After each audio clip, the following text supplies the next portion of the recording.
अगर आप करेंगे तो आप अपने जीवन में 148 बीमारियों से हमेशा बचेंगे। और भागवती जी का यह कहना है कि बीमारियों से बचना बहुत महत्व का है बनिस्बत की बीमारियों का इलाज करना। Prevention is better than cure. आज के सूत्रों को थोड़ा ज्यादा ध्यान से सुने। तो आज से जो शुरू हो रहा है वो फंक्शनल पार्ट है। इस फंक्शनल पार्ट में सबसे पहला सूत्र भागवती जी का, वो कई बार ये लिखते हैं अपने सूत्रों में कि खाना महत्व का नहीं है, खाने को पचाना महत्व का है।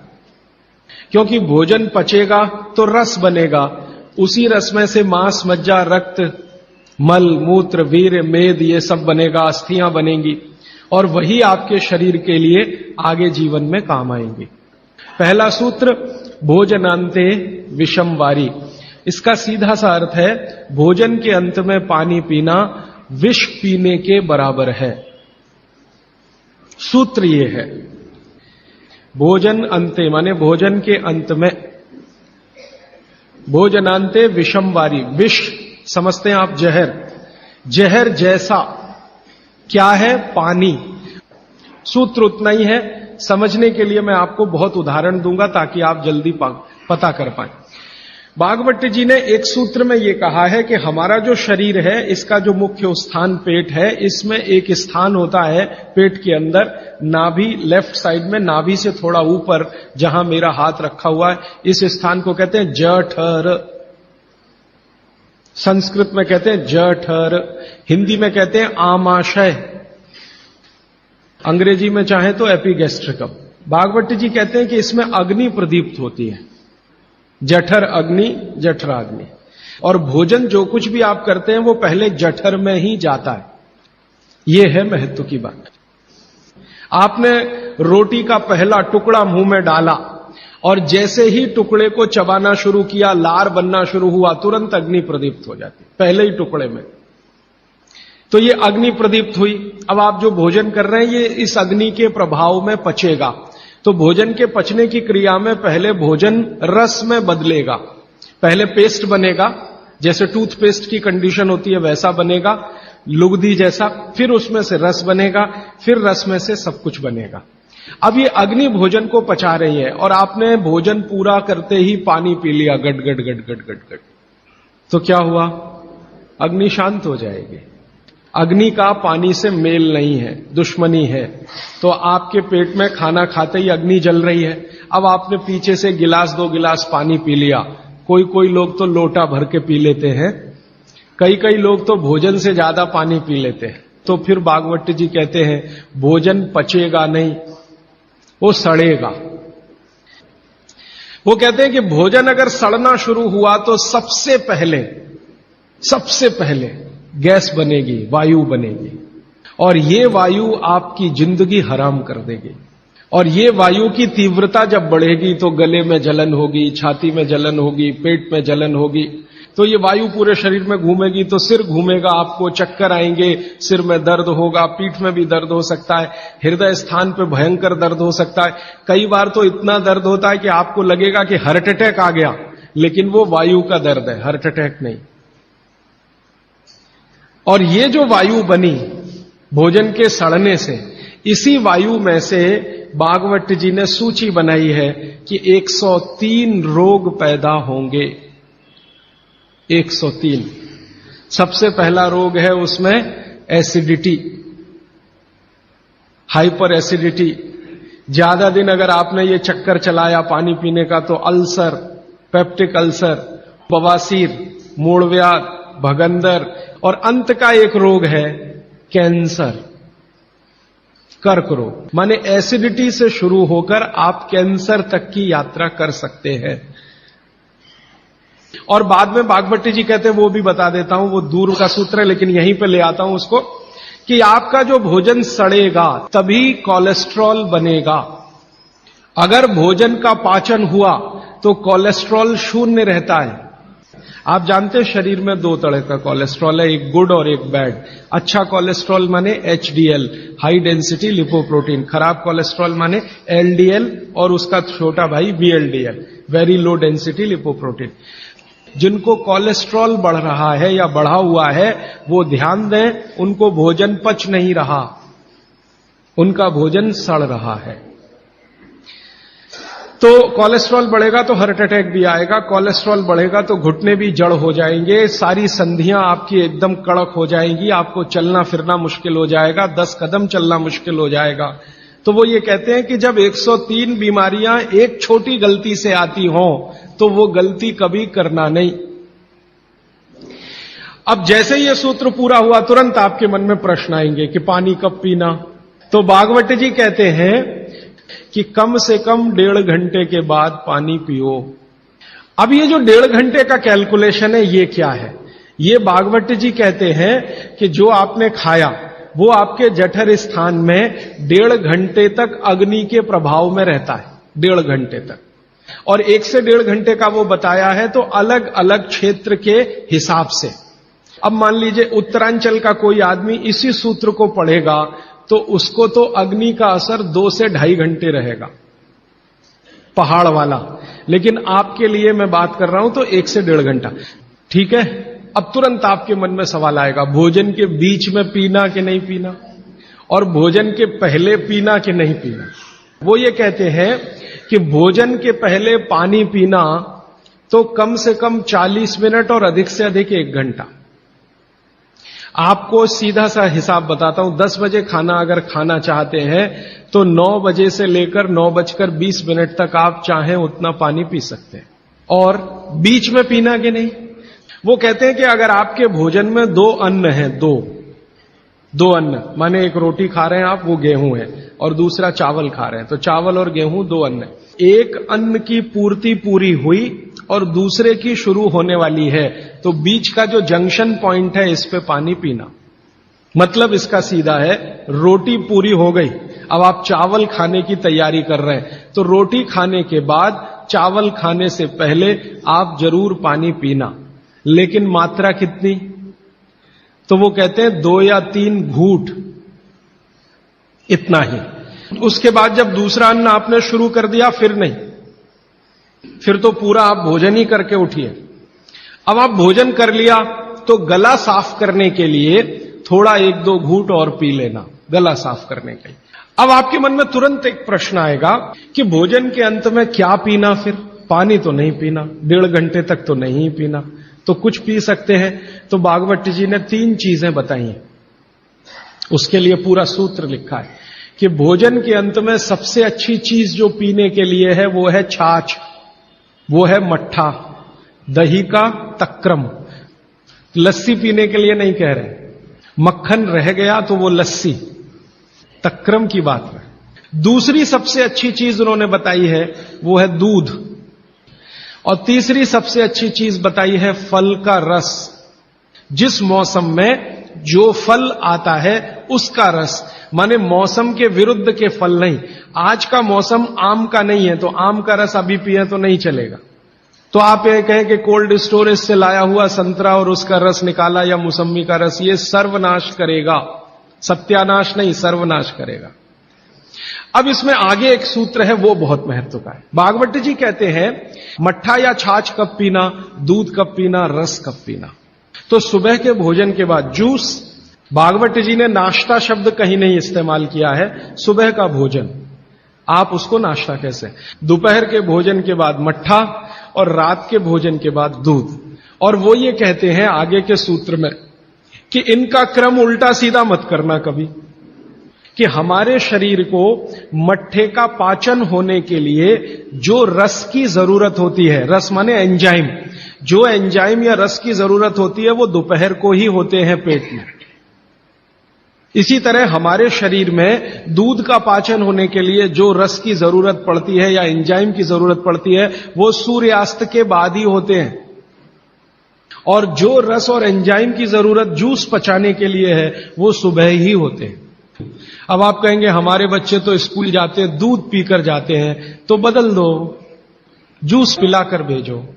और आप कहेंगे जी पिएंगे नहीं, आप जैसी आदत डालेंगे बच्चे वैसे ही होने वाले हैं, क्योंकि बच्चे अपने से कुछ नहीं सीखते, वो आपका सिखाया हुआ है सारा कुछ। समझ जाएंगे तो उनकी भी जिंदगी में ये परमानेंट हो जाएगा। अभी इसके आगे का सूत्र। तो पानी कैसे पिए? तो हमारे यहां पानी पीने के बहुत तरीके हैं। लोटा मुंह से लगाया, गट गट गट गट उतार लिया, गिलास मुंह से लगाया, गट गट गट गट उतार लिया। तो भागवती जी कहते हैं नहीं, ये तरीका बिल्कुल गलत है पानी पीने का। वो कहते हैं कि पानी को चुस्कियां ले लेकर पिए। जैसे आप गर्म दूध पीते हैं ना, भागवती जी बिल्कुल उसके समकक्ष रखते हैं। अब ये क्यों? आप एक साथ पूरा पानी उतारें गले के नीचे और एक एक घूंट पानी उतारें गले के नीचे, दोनों में जमीन आसमान का अंतर है। क्या अंतर है? हमारे पेट में भोजन को पचाने के लिए अग्नि होती है और इस अग्नि को तीव्र करने के लिए अम्ल होता है। अम्ल, एसिड प्राकृतिक रूप से बनता है। और मुंह में क्षार बनता है जिसको लार कहते हैं आप। लार, स्लाइवा, सेलिवा, लार, लाला रस, अलग अलग नामों से आप जानते हैं।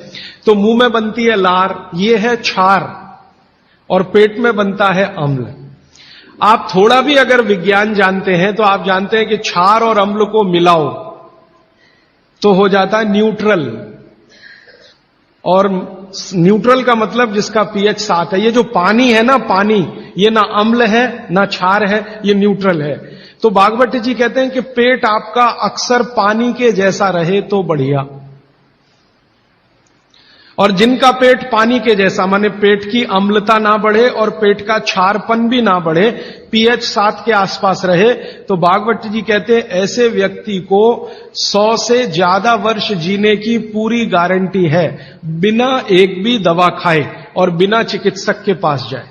तो वो ये कहते हैं कि घूट घूट पिया पानी, अगर सिप सिप करके आपने पानी पिया तो ज्यादा लार अंदर जाएगी, तो अम्ल को शांत करने में मदद आएगी, इसलिए आपका पेट न्यूट्रल रहेगा। इसलिए पानी घूट घूट भर के पिए।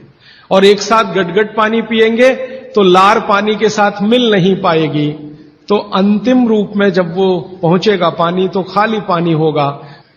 भागवत जी आगे कहते हैं, बहुत ही महत्व की बात है ये सब आपके लिए।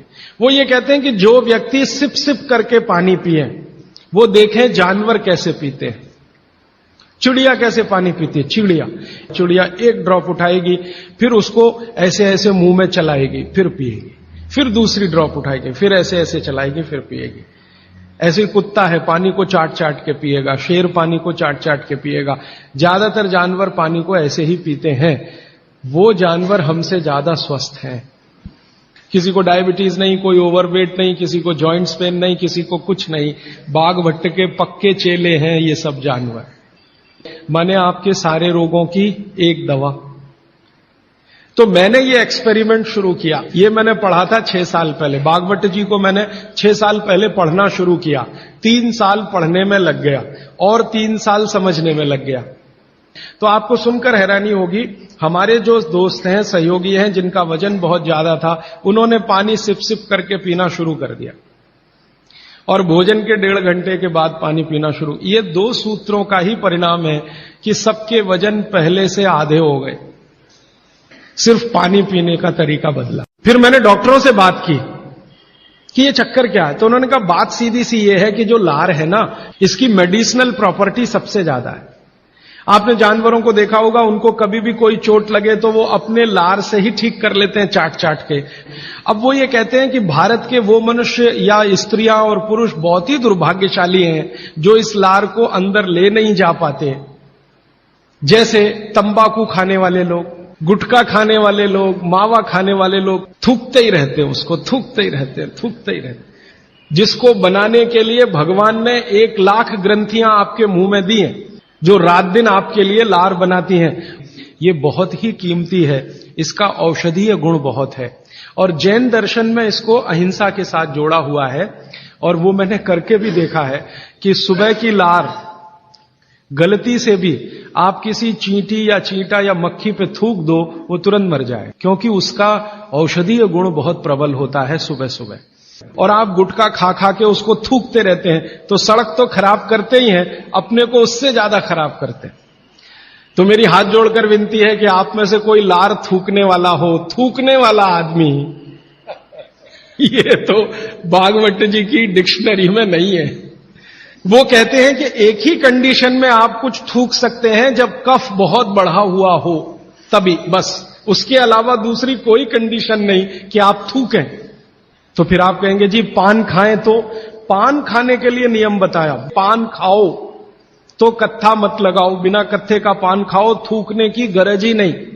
तो वो कहते हैं कि पान भी खाना है तो थूकना नहीं है, कत्था है तो थूकना पड़ेगा, कत्थे बिना ही पान खाओ।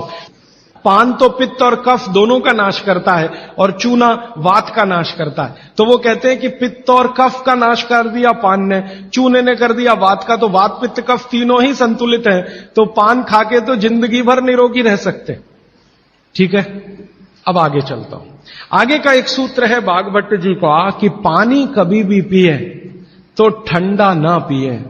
कैसा पानी पिए जी? गुनगुना पानी पिए। कभी भी पानी की गर्मी शरीर के तापमान के ऊपर ना हो, ऐसा पानी पिए, गुनगुना ही पानी पिए। क्यों?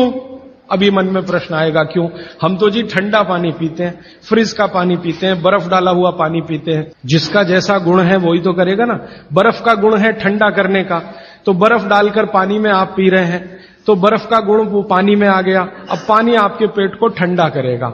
अगर पानी ने पेट को ठंडा किया तो, क्योंकि शरीर के सारे ऑर्गन पेट से ही जुड़े हुए हैं, चाहे वो आपका हार्ट हो, चाहे किडनी हो, चाहे लीवर हो। और अगर शरीर ठंडा हो गया तो जय राम जी की, जाइए यमराज के पास। तो कभी भी ठंडा पानी ना पिए, एक विश्लेषण। दूसरा विश्लेषण कि अगर पानी आपने ठंडा पिया तो तुरंत पेट उस पानी को गर्म करने पर लगेगा, तो पानी को गर्म करने के लिए उसको अतिरिक्त ऊर्जा की जरूरत पड़ेगी, और अतिरिक्त ऊर्जा उसको रक्त में से आएगी, तो शरीर के सब हिस्सों का रक्त पेट की तरफ जाएगा। उसने बाकी हिस्सों में रक्त की कमी कर दी, और ये कमी हर समय ऐसे ही आती रहे, आप ऐसे ही ठंडा पानी पीते रहे, ऐसे ही कमी आती रहे, पीते रहे, कमी आती रहे, तो एक दिन वो अंग काम करना बंद कर देंगे, क्योंकि उनको रक्त की सप्लाई कम हुई है। और वो अंगों ने काम करना बंद किया तो ब्रेन हेमरेज हो गया, पैरालिसिस हो गया, हार्ट अटैक हो गया। तो ये सारी बीमारियों को क्यों बुलाते हैं ठंडा पानी पी के? मैंने उन लोगों को देखा जो चिल्ड वाटर पीते हैं, वो सवेरे सवेरे अगर संडास घर में गए टॉयलेट में, तो एक एक घंटे बाहर नहीं निकलते, कभी कभी तो 2-2 घंटे नहीं निकलते, बैठे ही रहते अंदर। उनको पूछो भाई क्या कर रहे थे 2 घंटे टॉयलेट रूम में? कहते हैं जी न्यूज़पेपर पढ़ रहे थे, मैगजीन पढ़ रहे थे। क्यों पढ़ रहे थे? तो कहते हैं टॉयलेट आती ही नहीं, माने स्टूल पास होता ही नहीं, संडास होती ही नहीं, उतरती नहीं, तो क्या करें। और वो बेचारे वहां बैठे बैठे कई बार इतने परेशान हो जाते हैं कि तरह तरह की आवाजें निकालते हैं, फिर भी नहीं आती। फिर वो गाना गाते हैं, मेरे सपनों की रानी कभी आएगी, वो आती नहीं है। और कभी कभी जब बहुत ज्यादा परेशान हो जाते हैं ना, तो एक गाना गाते हैं, एक बार आजा आजा आजा, वो तब भी नहीं आती। ये है समस्या कि जो लोग बहुत ठंडा पानी पिएंगे उनको एक बीमारी है, वो है कॉन्स्टिपेशन, कब्जियत, कोष्ठबद्धता, बद्ध कोष्ठ होना। कॉन्स्टिपेशन का मतलब आपकी जो इंटेस्टाइन है ना, लार्ज इंटेस्टाइन, वो एकदम ऐसी संकुचित हो गई। तो अगर आपकी लार्ज इंटेस्टाइन ऐसी हो गई तो आपकी जिंदगी भी ऐसी ही हो जाएगी। फ्रिज का रखा हुआ पानी ना पिए, बर्फ डाला हुआ पानी ना पिए, आइसक्रीम कभी भी ना खाएं, तो गर्म भोजन और ठंडी आइसक्रीम कभी ना खाएं। अक्सर मैं शादियों में, बारातों में जाता हूं तो वहां मैंने देखा है कि भोजन गर्मा गर्म कराएंगे, अंत में आइसक्रीम जरूर खिलाएंगे। सर्वनाश, बुला बुला के हमारा सत्यानाश करते हैं। न मरो तो जल्दी मर जाओ, ऐसा आजकल आतिथ्य इस देश में चल रहा है। पहले कहते थे अतिथि देवो भव, अभी अतिथि दुश्मन भव। अभी चौथा सूत्र, आज का आखिरी सूत्र। भागवत जी कहते हैं कि सुबह का जीवन आपका जब शुरू होता है तो दिन की शुरुआत में सबसे पहले पानी पिए। दांत धोए बिना पानी पीना, मुंह धोए बिना पानी पीना, कुल्ला किए बिना पानी पीना। कारण उसका यह है कि रात भर जब आप सो रहे थे तो शरीर की सारी क्रियाएं तो शिथिल हो जाती हैं, लेकिन ये लार बनने की क्रिया ज्यादा शिथिल नहीं होती, ये चालू रहती है। तो रात भर आपने लार बनाई है, मुंह में जगह जगह जमा है, वो अंदर जाना बहुत जरूरी है, क्योंकि वो बेशकीमती है। तो सुबह सुबह जो लार बन रही है ये अंदर जानी ही चाहिए, इसलिए बिना कुल्ला किए पानी पीने का नियम है। इसी को उषापान कहा जाता है। तो सुबह उठते ही पानी पिएं। कितना पिएं जी? बुजुर्गों के लिए 2 गिलास, बच्चों के लिए और 3 गिलास आपके उम्र के लोगों के लिए। कम से कम इतना पानी पिए। भागवती जी ने ये जो कहा ना सुबह की लार बहुत कीमती होती है, मैंने इस पर थोड़े कुछ एक्सपेरिमेंट किए पिछले एक आध साल। बहुत सारे कुछ पेशेंट ऐसे हैं जिनको डायबिटीज है, और डायबिटीज की कंडीशन में आप जानते हैं कि कोई घाव हो जाए, घाव तो जल्दी भरता नहीं। मैंने उनको दवाएं बंद किया होम्योपैथी का। फिर मैंने कहा भैया, भागवती जी ने कहा कि सुबह की लार बहुत कीमती है, तुम ऐसा करो सुबह उठते ही जो लार है ना उसको लगाओ तुम्हारे घाव पे, और आप देखेंगे चमत्कार। 15 से 20 दिन में घाव भरना शुरू, 3 महीने में बिल्कुल बराबर।